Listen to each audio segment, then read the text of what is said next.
ബീവിക്ക് അന്ന് വയസ്സ് സാട്ടതും മൂന്നാനേ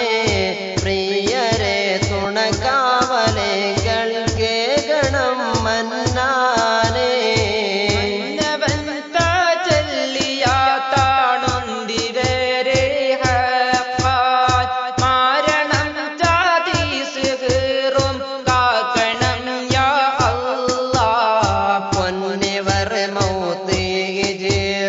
രണ്ട് നൂറും ആട്ടെ പോരിതാ റമദാനിലുൾ ജുമുഅറാവിൽ സീട്ടെ നുവാൻ മിസ്റൻ നദിക്കിൽ ഉള്ള വീട്ടിലൊക്കെ ഊറ്റ ദുഃഖം ഏറ്റുപൂക്ക ഹുസ്നതും പേരുകെ വന്നനെ